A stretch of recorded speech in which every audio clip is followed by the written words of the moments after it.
नमस्कार, न्यूज 11 के खास कार्यक्रम में स्वागत है।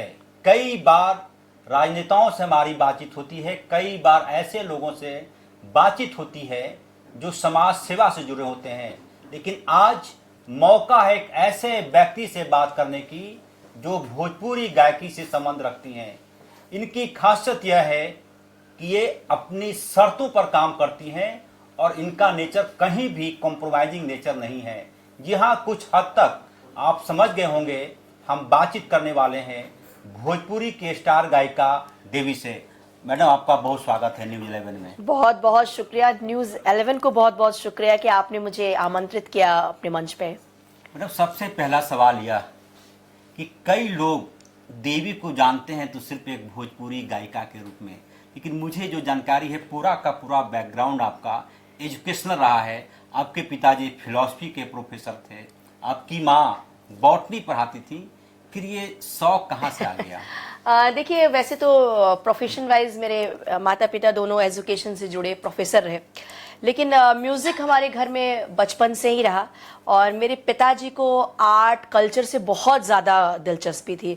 इवन आपको बताएंगे कि उनकी जो पहली सैलरी मिली तो उन्होंने जो सबसे पहला सामान खरीदा वो खरीदा रिकॉर्ड प्लेयर, जो उस टाइम तवे वाला जो गोल आता था, मूव होता रहता। हाँ, मूव होता था। तो मेरे पिताजी काफ़ी ज़्यादा साहित्य, फंस जाने पर एक ही गाना रिपीट हाँ, तो मतलब मेरे पापा को म्यूज़िक से बहुत ही ज़्यादा प्यार था। और जब मेरा जन्म हुआ तो धीरे धीरे जब मैं 5-6 साल की हुई तो ऑटोमेटिक मैं गाने लगी। मतलब मोहल्ले में लोग मेरी आवाज़ सुनते थे, मैं खिड़की पे खड़े होके बहुत तेज आवाज़ में गाती थी। मतलब मेरी पॉपुलैरिटी मेरे मोहल्ले में भी थी। सब लोग जानते थे कि अगर कोई आवाज़ आ रही है, कोई गाने की आवाज़ आ रही है तो ये जरूर देवी के घर से आ रही होगी। तो इस तरह से फिर स्कूल में मैं आई तो स्कूल पे भी जब मैं गाती थी तो लोगों को बड़ा अच्छा लगता था। फिर छोटे छोटे जो फंक्शंस होते थे उसमें मेरा डिमांड होने लगा कि नहीं भाई, जो प्रोफेसर साहब की बेटी है उसको बुला के लाओ, बड़ा मतलब रंग जमा देती है, गले में आवाज है। हाँ। और उसके बाद जैसे कभी स्कूल से निकल के फिर हम लोग जैसे कोई पॉलिटिकल प्रोग्राम है, छपरा की रहने वाली हूँ मैं, तो कोई नेता आ रहे हैं तो चलो देवी को बुलाओ, स्वागत गान गाएगी। तो इस तरह से मतलब इवन बहुत कम एज में भी लोगों ने मुझे काफ़ी सराहा था। और जो आपका नाम है देवी, इस नाम के पीछे का कोई रहस्य है या फिर कोई और रीजन? नहीं, देवी नाम मेरे पापा को अच्छा लगा तो मेरे पिताजी ने ये नाम रखा। बाद में एक संजोग और भी जुड़ गया क्योंकि मेरा जन्म चैत्र रामनवमी में हुआ था। वाह। तो उस समय देवी की पूजा की जाती है, तो एक संजोग ये भी जुड़ा कि लोगों ने ये कहना शुरू कर दिया कि देवी आई है घर में, देवी घर में आई है। हाँ, लेकिन जब मेरे पिताजी ने मेरा नाम रखा था तो ये सोचा नहीं था, लेकिन बाद में हम लोग को ये रियलाइज हुआ कि चलो मेरा जन्म भी चैत्र रामनवमी में है। उसके बाद से इस नाम को ही अपने एजुकेशन में सब जगह हाँ, मेरा नाम ही देवी है। कभी आपको लगा कि देवी नाम से कहीं कोई नहीं, अच्छा ही है। लोग यही बोलते हैं कि आपका ऐसा नाम है कि ऑटोमेटिक जी लगाना पड़ता है, तो देवी जी हो जाता है। मतलब भगवान का नाम है तो डेफिनेटली लोग को एक रिस्पेक्ट की फीलिंग आती है, तो मुझे तो कोई प्रॉब्लम नहीं है। जब आप गाने लगी थी, बिल्कुल लगा कि कहीं मंच, पहला मंच कौन था जहां से आपको लगा कि अब ये एरिया मेरा की शुरुआत होगी यात्रा की? देखिए, एक मेरा मुझे अभी भी याद है कि स्कूल की तरफ से मैं सेलेक्ट हुई थी। एक मतलब जिले स्तर पर एक कंपटीशन हो रहा था, तो मैं अपने स्कूल से सेलेक्ट होके गई थी। और छपरा जिला? हाँ, छपरा घर हुआ मेरा। तो हमारे टीचर लेके गए और वहाँ पे जब कंपटीशन हुआ तो सीनियर जूनियर सब मिला के जो हाईएस्ट पॉइंट था वो मुझे मिला था और मतलब काफ़ी लोगों ने मुझे अप्रिशिएट किया। छपरा की रहने वाली देवी उस वक्त से अपने आप को प्रसिद्ध होने लगी जब भी अपने घर के कमरे में खिड़कियों में लटक कर गाती थी। और स्कूलिंग के दौरान छपरा जिला में एक कंपटीशन हुआ, पूरे जिले में सबसे ज़्यादा कोई टॉप थी तो वो थी देवी। मैडम, वो कौन सी गीत थी जिसने आपको स्कूल कंपटीशन में ज़्यादा ख्याति दिलाई, ज़्यादा अंक मिले, अवार्ड मिला आपको? मैं कोशिश करती हूँ इस गीत को गाने को, बहुत पहले गाया है लेकिन मुझे गूगल पे ये सॉन्ग मिल गया है तो मैं अपने दर्शकों को सुना देती हूँ। भूलने वाले से कोई कह दे जरा, भूलने वाले से कोई कह दे जरा, इस तरह याद आने से क्या फायदा, जब मेरे दिल की दुनिया बसाते नहीं, जब मेरे दिल कि दुनिया बसाते नहीं, फिर ख्यालों में आने से क्या फायदा, भूलने वाले से कोई कह दे जरा, भूलने वाले से कोई कह दे जरा, इस तरह याद आने से क्या फायदा, भूलने वाले से। मैडम ये जब गीत प्रसिद्धि मिली स्कूल में तो आपको लगा होगा कि अब लगता है कि एरिया जम गया, कहीं कभी लगा कि पिताजी की तरफ से कि यहाँ कहाँ जा रही हो, सब लोग प्रोफेसर हैं, इस कौन सा लाइन पकड़ रही हो तुम? नहीं, ऐसा नहीं है। मेरे पिताजी तो बहुत खुश होते थे और उनकी खुशी यही होती थी कि देवी खुश रहे। और म्यूज़िक तो मुझे लगता है कि ये एक शास्त्र में भी कहा गया है, अगर आप म्यूज़िक, कला, आर्ट इसको अप्रिशिएट नहीं कर सकते तो आप एनिमल के समान हैं। अगर आप ज़्यादा ह्यूमन हैं, अगर आप ज़्यादा मानवीय हैं, तो आप इन सारे चीज़ों को अप्रिशिएट करेंगे, साहित्य को अप्रिशिएट करेंगे, कला को अप्रिशिएट करेंगे। तो मेरे पिताजी का कोई मतलब उन्होंने तो मुझे सपोर्ट किया है, मतलब और इस लाइन मुझे में। याद है कि आपका एक एल्बम है जो मैंने लिखा है, पूर्वा बहार बुआ बयार। बयार, ये जब एल्बम आया तो आपको वो बुलंदियों की तरफ ले गया था, तो कैसा एक्सपीरियंस रहा, कैसे? और मुझे जानकारी मिली कि कई ऐसे लोग थे, कई कंपनियां थी जो कि आपको रिकॉर्ड नहीं करना चाहती थी कि पता नहीं कौन सी लड़की है, क्या गाएगी, क्या कुछ होगा, क्या है पूरा अनुभव? देखिए, उस टाइम तो सोशल मीडिया था नहीं। जब आज से 20-21 साल पहले मैंने स्टार्ट किया, तो उस टाइम क्या होता था कि कंपनियां होती थी, उसमें आपको गाने रिकॉर्ड करने होते थे। तो कंपनियों की मजबूरी होती थी कि भाई जब कोई नया सिंगर होता है तो उनको नहीं पता होता है कि ये सिंगर का गाने हम बेच पाएंगे, नहीं बेच पाएंगे, बिजनेस हो पाएगा नहीं, क्योंकि वो लोग बिजनेस ओरिएंटेड होते हैं, कोई भी कंपनी वाले जो होते हैं।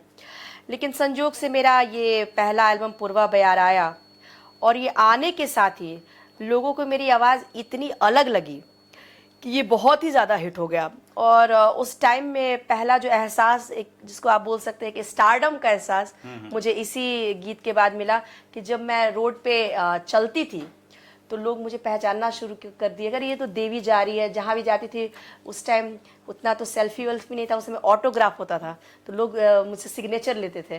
तो मुझे लगता है जो पूर्वा बयार जो मेरा पहला एल्बम था, वो मेरा एक टर्निंग पॉइंट जिसको कह सकते हैं वो था। उस पूर्वा बयार की कौन सी गीत ने आपको सबसे ज्यादा प्रसिद्धि दिलाई? वो गीत था, मैं सुना देती हूँ। बही के पुरवारामा बह गईल पछुआ सजनवा रे, बही के पुरवारामा बह गईल पछुआ सजनवा रे, बह गईल शीतल बेयार मोर सजनवा रे, बह गईल शीतल बेयार। सावन में बदरा बरसे सजिया डासावे रामा, सावन में बदरा बरसे सजिया डासावे सजनवा रे, लग गईल रतिया जे नींद मोर सजनवा रे, लग गईल रतिया जे नींद। बहुत बधाई मैडम आपको। और इस गीत के बाद से जो आपके सफर की शुरुआत हुई, और आपका एक गाना तो इतना ज़्यादा चर्चित हुआ था प्रेमी प्रेमिकाओं के बीच, वो गाना था कि चोरी चोरी मिलल देखा ठीक नहीं खे, इस तरह से गाना था, बन जा जीवन भर के मीत, लुक छुप के मिले ठीक नहीं खे, छुप छुप के मिलल ठीक नहीं खे। तो वो गीत ने आपको और ज़्यादा प्रसिद्धि दिलाई, सबों की जुबान पर वो गाना आया। जब मैं इस गीत की कुछ मुखड़ों को गा रहा हूँ तो आप समझ सकते हैं। ये तो मेरा सौभाग्य है कि ये भी लगभग इस गाने को भी आए 18-19 साल हो ही गए हैं, और आपको अभी तक याद है, ये अपने आप में बड़ी बात है। और या मतलब जैसे पूर्वा बयार के बाद मुझे काफ़ी बड़े बड़े ऑफर्स टी सीरीज़ और बड़ी कंपनियों से आने लगे। उसके बाद से पहले जब मैं गाया करती थी तो मुझे कार्यक्रम के पैसे नहीं मिलते थे। उसके बाद जब मेरा एल्बम हिट हो गया तो लोग मुझे पैसे भी देने लगे, तो लाइफ थोड़ी चेंज हुई। और उसके बाद मैंने बावरिया एक 8 मतलब गानों का एल्बम आया जिसकी आप चर्चा कर रहे हैं, और इसने भी काफ़ी मतलब प्रसिद्धि उसी बावरिया में एक गीत था कि छुप छुप के मिलल ठीक नहीं खे। मैं चाहूँगा कि न्यूज़ 11 के दर्शकों को आप वो गाना सुना दें जिसकी चर्चा मैं कर रहा हूँ। ओ गोरी चोरी चोरी, ओ गोरी चोरी छिपे, ओ गोरी चोरी चोरी मिलल देखा ठीक नहीं खे, हाँ ठीक नहीं खे, ओ बन जा जीवन भर के मीत, ओ बन जा जीवन भर के गीत, लुक छुप के मिलल ठीक नहीं खे हो, छुप छुप के मिलल ठीक नहीं खे, चोरी चोरी मिलला में बा सुना बहुते परेशानी, ओ राजा बहुत सुना बहुते परेशानी, तोहरे चलते हमरो होई जनला पर बदनामी, ए गोरी जनला पर बदनामी, ओ बने ऐसन कहानी ला ला ला ला ला ला, ओ बने ऐसन कहानी देखा ठीक नहीं खे, हाँ ठीक नहीं खे, ओ बन जा जीवन भर के मीत, ओ बन जा जीवन भर के गीत, लुक छुप के मिलल ठीक नहीं खे हो, छुप छुप के मिलल ठीक नहीं और खे। एक और अच्छा ठीक नहीं खे कि आप रांची आती हैं, चुपके चुपके चली जाती हैं। नहीं, अब ऐसा नहीं होगा, आपसे मुलाकात होगी और आप इतने फ़ैन हैं मेरे गानों को, और ये ऐसा पहली बार हुआ है कि जब मैं गा रही हूँ और जो इंटरव्यू लेने वाले हैं उन्होंने भी मेरा गाने में मुझे साथ याद दिया। है वो गाना पूरी तरह से, अभी भी आपको यकीन नहीं होगा, अभी भी जब कभी मुझे यात्रा में अपनी कार में म्यूजिक सुनना होता है, आप ही बजती हैं। देवी जी, एक जो सबसे अहम सवाल है कि भोजपुरी गायक की जब कभी चर्चा होती है, एक परसेप्शन बन जाता है, उसमें ऐसे ऐसे शब्द होंगे जो परिवार के साथ नहीं सुन सकते। यदि आप जा रही हैं, आपके साथ आपकी बहन माँ बैठी हुई हैं, तो ये जो अश्लीलता आई गई है, क्या मानती हैं आप इसको? देखिए, अश्लीलता तो एक अलग फील्ड है, कलाकारी अलग फील्ड है, तो मुझे नहीं लगता है कि इस दोनों का कोई तालमेल है। कला को लोग कला की नज़र से देखते हैं, अश्लीलता को अश्लीलता से की नज़र से देखते हैं, और पूरे वर्ल्ड में अश्लीलता है। लेकिन जो जो कला है उसका एक अलग स्थान होता है, और कला ही लोगों के दिल में बसता है। आज भी जब हमें याद करना होता है किसी सिंगर को, जब गाने सुनने होते हैं, हम किसका सुनते हैं? मोहम्मद रफ़ी साहब का सुनते हैं, मुकेश का सुनते हैं, और जो अश्लील गाने जो सुनने वाले हैं वो उस गाने को सुन लेते हैं और उनको नेक्स्ट डे याद भी नहीं आता है किसका गाना सुने हैं। तो अश्लीलता अपने आप खत्म हो जाती है, उसका कोई स्थान नहीं बनता है। कभी इस बात को लेकर कभी चिंता होती है कि जिस भोजपुरी को आपने मुकाम दी, जिस भोजपुरी में शारदा सिन्हा जैसी लोग थी, जिस भोजपुरी में विंध्यवासिनी देवी जैसी लोग थी, उस भोजपुरी को कुछ लोग, मैं कुछ लोग का ही नाम लूंगा, कि जो मन में आया, जो जुबान पे आया गा दिया, सोशल मीडिया पर डाल दिया, एक इमेज बहुत खराब होता है। और मुझे लगता है कि भोजपुरी सिंगर्स की वजह से पूरे बिहार की मतलब बाहर के स्टेट में बिहार की बहुत बदनामी हुई है, और ये बहुत दुखद है क्योंकि भोजपुरी बहुत रिच लैंग्वेज है। और मैं बताऊं कि भोजपुरी में जो उसके परंपरा वाले गाने हैं, या फिर भिखारी ठाकुर जी, महेंद्र मिसिर जी, मिथिला में विद्यापति जी, इन लोगों की रचना सुनेगा तो आपके आंखों में आंसू आ जाएंगे, क्योंकि वो इतना उच्च कोटि का मतलब लिरिक्स है। लेकिन आज जो ये सब सिंगर्स हैं, मतलब ये काफ़ी खेद है, क्योंकि मैं भी बिहार से हूँ, तो कई बार जब मैं बाहर स्टेट पे जाती हूँ और बोलती हूँ भोजपुरी गाने गाती हूँ, तो लोग कई बार उनको लगता है भोजपुरी मतलब कि भोजपुरी मतलब तो गंदा ही होता होगा, अश्लील ही होता होगा। तो इस तरह का एक माहौल बिहार का बना हुआ है, जो कि बहुत दुखद है उन लोगों के लिए जो लोग अच्छा कार्य कर रहे हैं, और उनको भी ऐसी बातें सुनने को मिलती है, अरे भोजपुरी में तो यही सब होता है। मैडम, मुझे याद है कि गंगा किनारे मेरा गांव है, घर पहुंचा देवी मैया, नदिया के पार में गाना है, बलम परदिशा, यहाँ तक कि जो गीत आए थे वो एक से एक गीत आए थे। तो क्या लगता है कि वो परंपरा, मैं ये नहीं कहूंगा कि ये परंपरा आप लोग जैसे लोग हैं तो ये जीवित है परंपरा, लेकिन थोड़ा दुख होता कोई ऐसा दिन जब भोजपुरी के गायक बैठे भाई कि मैं ऐसा गीत नहीं गाऊंगा, ऐसे गीत मैं नहीं लिखूंगा। देखिए आप किसी की सोच तो बदल नहीं सकते हैं, और जो जैसा होता है वो वैसा करता है। अब हम लोग हैं कि हम लोगों से कोई गलत शब्द का प्रयोग हो ही नहीं सकता है, चाहे उसके लिए कुछ भी करना हो। और जो कर रहे हैं वो इसीलिए कर रहे हैं क्योंकि उनको समझ नहीं है, या मतलब सेंसिटिव नहीं है। तो मैं यही मानती हूँ कि चीज़ें जैसे होता है ना, कीचड़ में ही कमल खिलता है, तो जो लोग अच्छा कार्य करते हैं वो कमल की तरह कीचड़ में भी नज़र आते हैं। और डेफिनेटली ये तो है कि आप जब इतिहास के पन्नों को पलट के देखिएगा तो वही चीज़ें कायम होती हैं जो कि सही में अच्छी हैं। मेरे साथ देवी है, इनसे मैं जानूंगा कि क्या देवी के दिल के किसी कोने में सांसद देवी बसता है या नहीं, विधायक देवी बसता है या नहीं, फिलहाल वक्त है ब्रेक का। ब्रेक के बाद आपका स्वागत है। इस वक्त हम बातचीत कर रहे हैं भोजपुरी की स्टार गायिका देवी से। मैडम, दिल के किसी कोने में मैं मानकर चलूं कि आने वाले दिनों में सांसद देवी कहकर मैं आपको पुकारूं या विधायक देवी?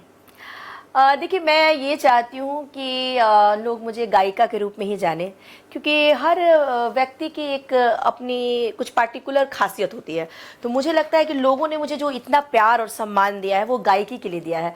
और जो पॉलिटिक्स है वो एक अलग फील्ड है, उसके लिए आपको अलग से अलग क्वालिटी चाहिए आपके लिए। तो मैं अपने आप को मतलब एज ए सिंगर ही अपने आप को ज़्यादा कंफर्टेबल फील करती हूँ। और मे बी मैं ऐसा सोचती हूँ कि देखिए, मेरी नीयत तो अच्छी है और मैं अपने पर्सनल लाइफ में भी काफ़ी ऑनेस्ट हूँ। तो अगर मैं पॉलिटिक्स में भी जाऊँ तो मैं ये चाहती हूँ कि मैं जनता के लिए सही में कुछ करूँ। और मुझे लगता है कि अगर मैं पॉलिटिक्स में भी गई तो क्योंकि मेरी नीयत अच्छी है। हो सकता है वो मेरा फील्ड नहीं है, लेकिन मैं लोगों के प्रति अच्छा ही करना चाहूँगी, लोगों को फ़ायदा ही पहुँचाना चाहूँगी। लेकिन फ़िलहाल मैं राजनीति से अपने आप को दूर ही रखा है। हम लोग एक आश्रम भी रन करते हैं, देवी म्यूज़िक ऋषिकेश में, क्योंकि सोशल वर्क के लिए ज़रूरी नहीं है कि आप पॉलिटिक्स के थ्रू कीजिए, आप ऐसे भी कर सकते हैं। तो वहाँ पूरे वर्ल्ड से लोग आते हैं और वहाँ पे एक अच्छा माहौल हम लोग देने की कोशिश कर रहे हैं। वहाँ अच्छा संगीत सिखा रहे हैं, क्योंकि अच्छा संगीत सिखाना भी मुझे लगता है कि ये एक सोशल सर्विस है। तो क्लासिकल म्यूज़िक, फोक म्यूज़िक, मेरे ब्रदर जो है वो बहुत अच्छे सितारिस्ट हैं, उनका भी आयोजन होता है। तो एक अच्छा माहौल हम लोग दे रहे हैं, लोग वहाँ रुकते भी हैं और काफ़ी आप उसको सर्च कर सकते हैं। राजनीति से कोई परहेज जैसा कोई चीज़ तो है नहीं आपको? नहीं, परहेज तो नहीं है।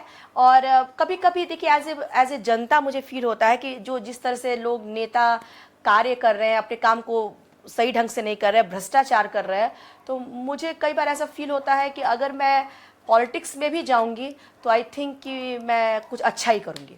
और एक जो और आपके बारे में जानकारी है कि आप अपने ही गाने का रिकॉर्ड ब्रेक करती रहती हैं। क्या हाँ। कुछ आने वाले दिनों में ऐसे कौन से गाने हैं जो हमारे दर्शकों को आप सुनाना चाहेंगे? हाँ, बिल्कुल। एक मेरा गीत आया है, का करे जाला बजरिया। ये थोड़ा फनी सा सॉन्ग है, जी। क्योंकि आपकी भी शादी हो ही गई होगी। बिल्कुल। तो देखिए, जो भी शादीशुदा लोग हैं उनकी कुछ कुछ परेशानियां आपस में होती हैं। तो पत्नियों को बड़ा कई बार अपने पतियों पे बहुत डाउट होता है कि भाई ये क्या कर रहे हैं, कहाँ जा रहे हैं। तो उस पर एक गीत है, मैं अपने दर्शकों को सुना देती हूँ। करे के नहीं खे जब तो है नौकरिया, हाँ हाँ नौकरिया, हो नौकरिया, बला मजे का करे जाला बहरिया, बला मजे का करे जाला बहरिया।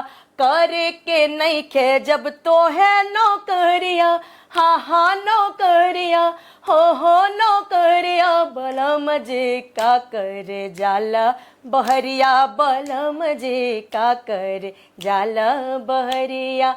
आदत खराब तोहर हो गईल बसूला, हमरा और सौतिन में से एगो के चूला। आदत खराब तोहर हो गईल बसूला, हमरा और सौतिन में से एगो के चूला। किकरा से लड़ल बा तोहर नजरिया, हाँ हाँ नजरिया, हो नजरिया, बला मजे का करे जाला बहरिया, बला मजे का करे जाला बहरिया। करे के नहीं खे जब तो है नौकरिया, हाँ हाँ नौकरिया, हो नौकरिया, बला मजे का करे जाला बहरिया, बला मजे का करे जाला बहरिया। बहुत बधाई। मैंने जो गीत जो आप गाती हैं, कोई पार्टिकुलर लेखक या गीतकार लिखते हैं या फिर कई बार अपनी मन में कुछ बातें आ जाती हैं जिसको नोट करती हैं? नहीं, देखिए, गाने के लिए तो मेनली जो मैंने गाने गाए वो पारंपरिक गाने गाए। और जैसे नए जो गीतकार हैं उसमें एक मेरे बहुत फेवरेट है चंद्रभूषण जी, जिन्होंने यारा जो गाना है मेरा यारा वो यारा। बहुत, तेरी अदाओं ने मारा, उसको लिखा। ये सॉन्ग जो मैंने अभी गा रही थी ये भी चंद्रभूषण जी का लिखा हुआ है। उसके बाद संतोष पुरी भी एक अच्छे राइटर है जिनका लिखा हुआ है राजधानी पकड़ के आ जाइयो, अले मोरे राजा, उनके गानों को गाया। और उसके बाद मेरे पापा का बड़ा वो रहता है, वो एडिट भी काफ़ी करते हैं।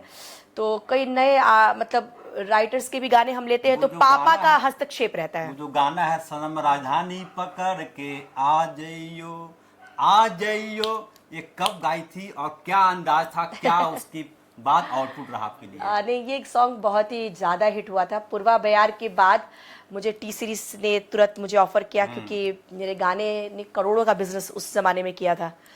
तो टी सीरीज, किस ईयर की बात है ये 2003 की बात है। 2003 में हाँ, करोड़ों का बीज का मतलब अभी क्या हो काफ़ी गया? काफ़ी मतलब बहुत ज़्यादा चला था ये।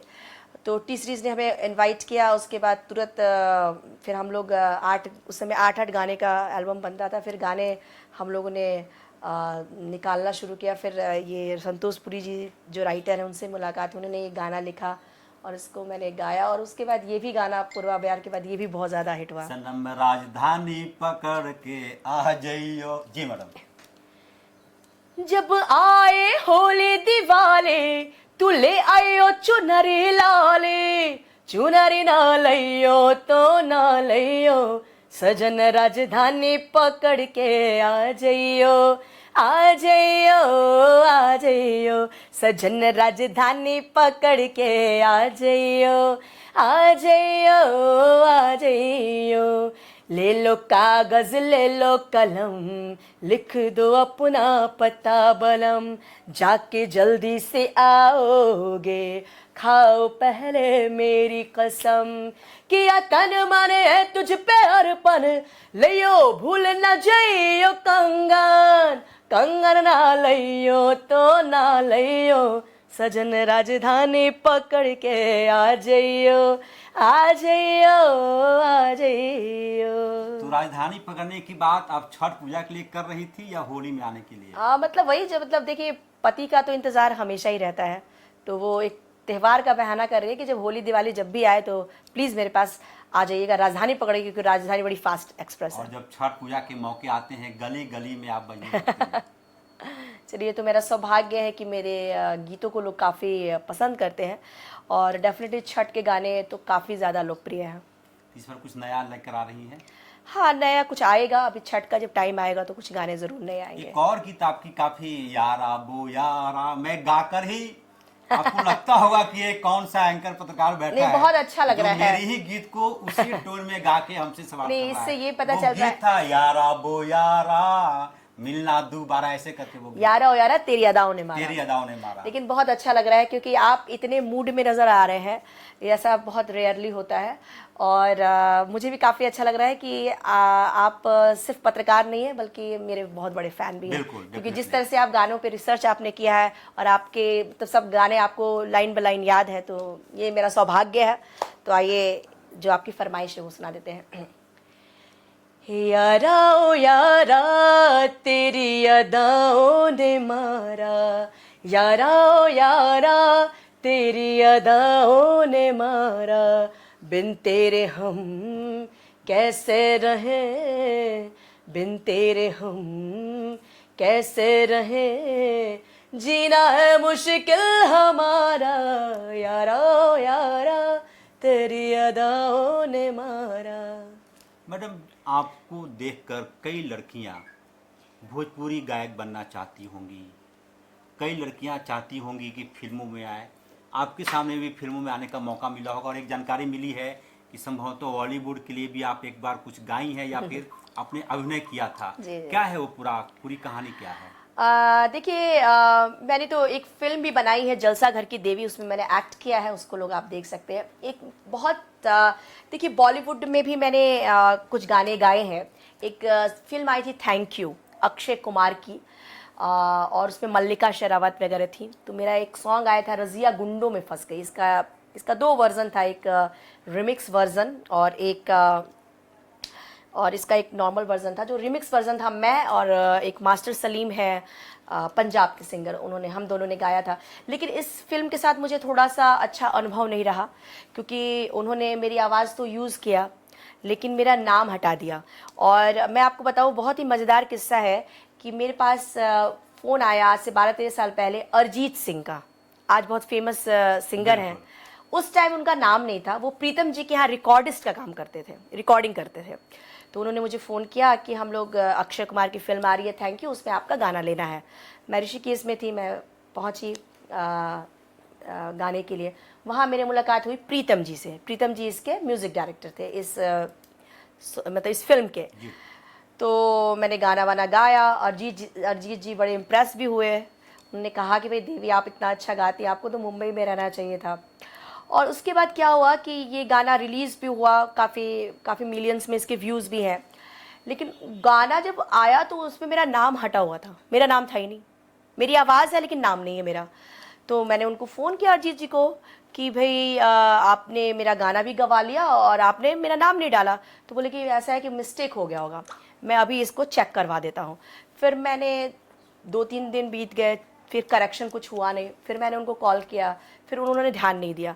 तो मेरी आदत है कि भाई जब मैं किसी को 2-4 बार कुछ कहती हूँ और कोई नहीं मानता है तो फिर मैंने कहा कि छोड़ो। उस टाइम मैं भी बहुत ज़्यादा बिजी थी तो मैं उस पर बहुत ज़्यादा कॉन्सेंट्रेट नहीं कर पाई। लेकिन इस बात का मतलब दुख है, आज कई बार मैं जब बोलती हूँ कि मैंने बॉलीवुड में गाया है तो लोग को लगता है कि नहीं देवी आपका तो नाम ही नहीं है इसमें। तो ये थोड़ा सा मुझे हर्ट हुआ। आज भी लोग कहते हैं आपकी आवाज आपकी ब्रांड है, कोई नाम दे ना दे मैं ये समझता हूँ। हाँ, लेकिन ये मतलब मुझे लगा कि ये गलत है। और जैसे आप बता दें ना, हर इंडस्ट्री में बहुत लोग आपके पैर को खींचना चाहते हैं। तो जब आप कोई कार्य करें उसका क्रेडिट आपको ना मिले तो I think it's very wrong. और आज मैं अगर अरिजीत सिंह जी और प्रीतम जी अगर सुन रहा होंगे तो मैं उनसे ये कहना चाहूँगी कि आपने मुझे गवाया, इसके लिए शुक्रिया, लेकिन आपने नाम नहीं दिया, इसका दुख है मुझे। मतलब हर फील्ड में कोई ना कोई किसी ना किसी का गॉड फादर होता है या फिर किसी को देख के कोई इंसान आगे बढ़ता है। आपके जीवन में कि मेरे पिताजी को मैं उसका श्रेय देती हूँ कि उन्होंने मेरा बहुत साथ दिया मेरी पूरी ज़िंदगी में। उनका मैं क्या बोलूँ, मैं ग्रेटफुल हूँ और बहुत मैं अपने आप को लकी मानती हूँ कि मेरे पिताजी मेरी ज़िंदगी में आए, कि ना सिर्फ मेरे कैरियर में बल्कि मेरे जीवन में उनका बहुत ज़्यादा महत्व है। तो पिताजी को आप ज़्यादा ये मानते हैं कि आपको वो पिता ही नहीं बल्कि गॉड फादर भी हैं? जी हाँ, जी हाँ। और इसी से जुड़ा एक सवाल है कि कई लोग ये जानना चाहते हैं कि आपके दिलों में कोई बसा कि नहीं अभी तक? देखिए मैं ये बताऊंगी कि मेरे दोस्ती बहुत अच्छे लोगों से है। अभी हम लोग जिनके घर पे हैं वो भी मेरे बहुत करीबी हैं, के सहाय जी, उनकी मिसेस। आपसे मिलके मुझे बहुत अच्छा लगा। और बहुत सारे लोगों के मैं दिल में हूँ, मेरे दिल में भी कुछ आप जैसे लोग हैं। हाँ, लेकिन अनफॉर्चुनेटली मेरी ज़िंदगी में मैं यही बोलूँगी कि जो लोग एज ए पार्टनर मेरे साथ आए उनके साथ मेरा बहुत रिश्ता दूर तक नहीं गया। तो लेकिन मैं लकी हूँ कि एज ए दोस्त मेरी ज़िंदगी में बहुत लोग हैं और आई होप कि एज ए पार्टनर भी कोई मुझे समझने वाला लाइफ में मिलेगा। और एक जानकारी और भी है मेरे पास आपके बारे में कि आपके अंदर एक फिलोसफर भी बसता है।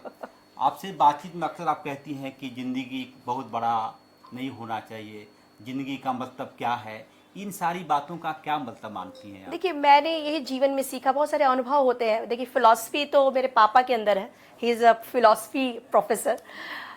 लेकिन उनके सानिध्य में रह के हम लोगों ने यही समझा कि देखो लाइफ जो है उसको अच्छे से जीना चाहिए। लाइफ तो बहुत लिमिटेड है और आपके सबसे ज़्यादा आपको क्या चाहिए होता है लाइफ में? Peace of mind. तो हम लोग पीस ऑफ माइंड से बहुत ज़्यादा ताल्लुकात रखते हैं, इसलिए आश्रम भी है, अच्छे मित्र भी हैं जीवन में। और मैं अपने दर्शकों से भी कहना चाहूँगी कि मेरे पापा ने एक चीज़ बताई थी जो मैं अपने दर्शकों से शेयर करना चाहूँगी कि धर्म अर्थ काम मोक्ष, आपकी लाइफ में चारों का समावेश होना चाहिए। और ये जो 4 चीज़ हैं वो आपके लाइफ को इन्हेंस करेंगे। जैसे कि धर्म का अर्थ होता है कि किसी भी व्यक्ति को गलत कार्य नहीं करना चाहिए, क्योंकि गलत कार्य आप करेंगे तो एक तो आप अंदर से अच्छा फील नहीं करेंगे और गलत कार्य का जो रिजल्ट है आपको मिलता ही है। अच्छे कार्य का भी मिलता है, गलत का भी मिलता है। मानती हैं आप ऐसा? ऑफ कोर्स मानती हूँ। तो ऑलवेज बी ऑन धर्म, आपके द्वारा जस्टिस होना चाहिए, किसी को चीटिंग नहीं करना चाहिए, आपको धर्म पे रहना चाहिए। और अर्थ, और उसके बाद आता है कि अर्थ मतलब पैसा भी आपके जीवन का एक अहम, मतलब पैसे के लिए भी आपको काम करना चाहिए, जॉब करना चाहिए या जो कुछ भी है। तो धर्म अर्थ और काम, मतलब कामनाएं भी आपके जीवन में ज़रूरी है। काम भी आपको होना चाहिए, एम्बिशन होना चाहिए कि हम ये करें वो करें, ताकि आपको लगे कि मेरी ज़िंदगी जो है उसका कोई मोटिव है। और उसके बाद लास्ट में आता है मोक्ष, यानी कि मतलब मोह माया से दूर। तो कहने का मतलब ये है कि और शायद इसीलिए देवी ने ऋषिकेश में एक आश्रम बना रखा है।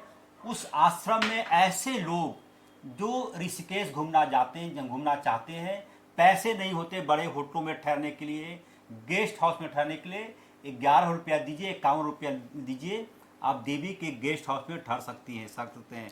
मैडम, ये जो ऋषिकेश वाला मामला आया, आप छपरा की रहने, छपरा आपका घर, सिवान में जन्म लिया, फिर ऋषिकेश क्या? देखिए, ऋषिकेश हम लोग बचपन से जाते रहे तो हम लोग को बड़ा अच्छा लगता था। वहाँ पे एक तो माहौल बहुत अच्छा है, पहाड़ है, नदियाँ हैं, और दूसरा वहाँ क्राइम रेट बहुत कम है। मतलब क्राइम आपको जनरली नहीं सुनाई देगा। तो लाइफ में हम लोग को क्या चाहिए भाई, एक अच्छा माहौल चाहिए। और जब आप शांति से रहते हैं, माहौल अच्छा है, तो इसलिए अच्छा लगता है। और वैसे तो धरती हर जगह अच्छा है। मैं रांची आई। तकलीफ होती है बिहार में जो कुछ घटनाक्रम होता है हाल के दिनों में? हाँ, ये तो मैंने देखा कि क्राइम रेट्स थोड़ा बिहार में अभी काफ़ी बढ़ा हुआ है। बाकी तो प्रकृति का आनंद तो कहीं ले सकते हैं। इवन रांची में भी आप देखेंगे, इतना सुंदर जगह है, इतने आसपास में इतने अच्छे इलाके हैं।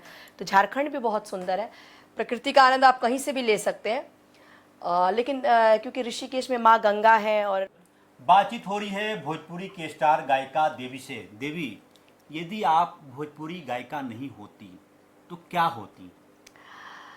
वो तो पता नहीं क्या होती। लेकिन मुझे ऐसा लगता है कि जो मेरी पर्सनालिटी है वो पब्लिक से काफ़ी रिलेटेड है। तो मैं कुछ ऐसा ही कार्य कर रही होती जहाँ पे मुझे पब्लिक से इंटरेक्शन होता रहता है, जैसे? क्योंकि मुझे लोगों से मिलना अच्छा लगता है। अच्छा लगता है। हाँ। और मेरे पास आपके गानों की एक लंबी सूची है। कुएं का ठंडा पानी, मिलल किना अंतरदेशी लिफाफा, ये सब कहाँ से आ जाता है मन में ऐसी सी गीतें? देखिए, ये तो सही बात है कि कहीं ना कहीं इसमें मेरे पूरी फैमिली का बहुत योगदान है। हम लोग गाना पूरी फैमिली सेलेक्ट करते हैं। मतलब मेरे पापा भी काफ़ी इंटरेस्टेड हैं, मतलब उनको मेरे कार्यों में बड़ा इंटरेस्ट आता है। तो हम लोग उस टाइम आए थे तो हम लोग टीन एज में ही आ गए थे, बहुत कम उम्र थी मेरी। तो मेरे पापा, नहीं तुमको ये गाना गाना चाहिए, नहीं थोड़ा ऐसे करो वैसे करो। तो उनका काफ़ी। यानी कि भोजपुरी गीतों में बेशक सेंसरशिप बोर्ड नहीं है, लेकिन आपके ऊपर हाँ, सेंसरशिप बहुत है। बड़ा पिताजी का बहुत बड़ा सेंसर था। और लोग भी आपके साथ आपसे संपर्क करते होंगे, वो गीत लिखने वाले कमर भाऊजी क्या क्या संपर्क करते होंगे? जी, जी, क्या कैसे मना करती हैं? नहीं, मेरे वो तो स्ट्रेट हम लोग मना कर देते थे, क्योंकि हम लोग को था कि आएंगे तो अच्छे से ही आएंगे। और मेरे पिताजी खुद बहुत सेंसिटिव हैं और साहित्यकार हैं, तो उनके जो रहते तो। फिलोसफर होगा वो साहित्यकार भी होगा। मैडम, एक गाना है कुएं का ठंडा पानी, मुझे लगता है कि अब क्या है वो पूरा थोड़ा गीत सुना दें। थोड़ा गुनगुना दिए लोगों के लिए। कुएं का ठंडा पानी, पीपल की छाव रे, रुक जाओ परदेसी, आज मोरा गाँव रे। कुएं का ठंडा पानी, पीपल की छाव रे, रुक जाओ परदेसी, आज मोरा गाँव रे। कुएं का ठंडा पानी, मौसम बसंती में कैसा सिंगार है, सरसों के फूलों सा खिलता ये प्यार है। कुछ तो समझ ले मितवा, शब्दों के भाव रे।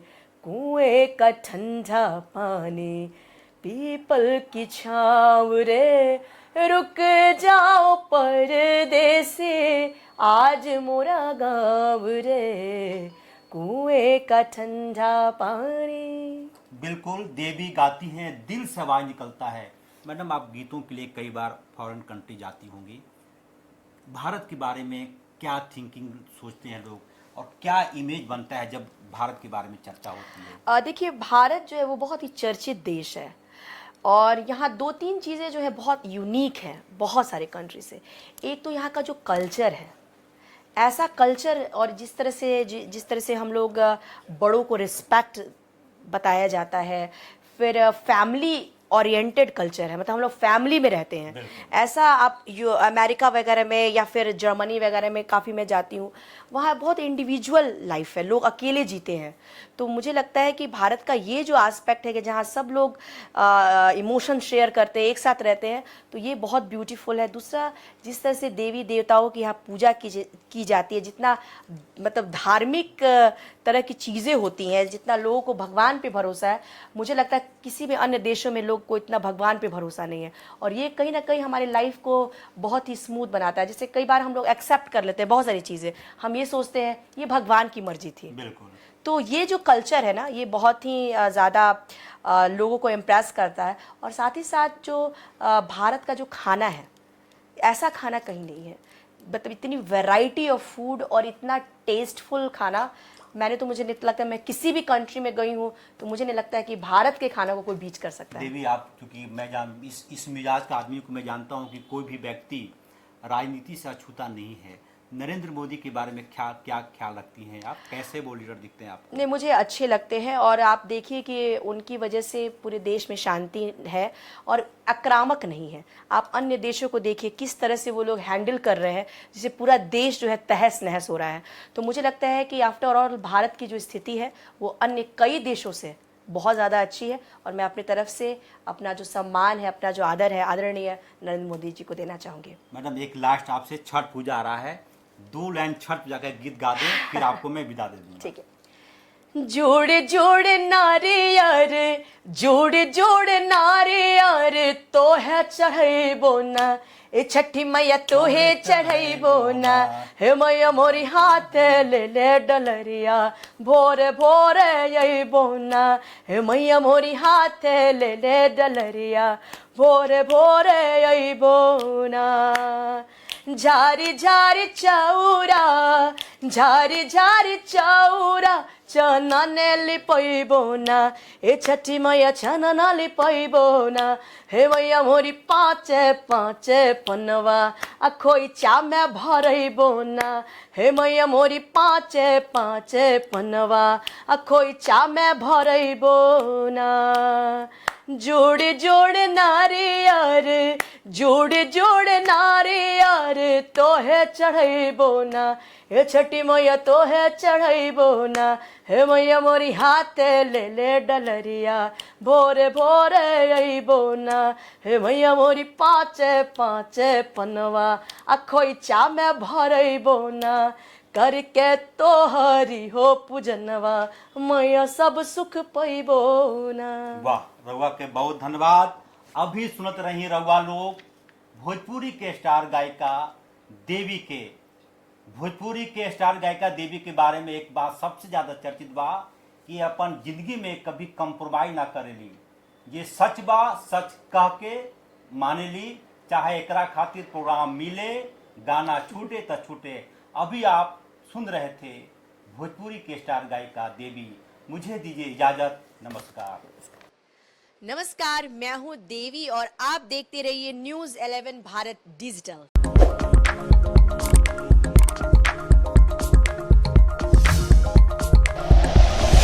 Like and share videos, subscribe करें हमारा चैनल और प्रेस करें बेल आइकॉन। न्यूज़ 11 भारत, सच है तो दिखेगा।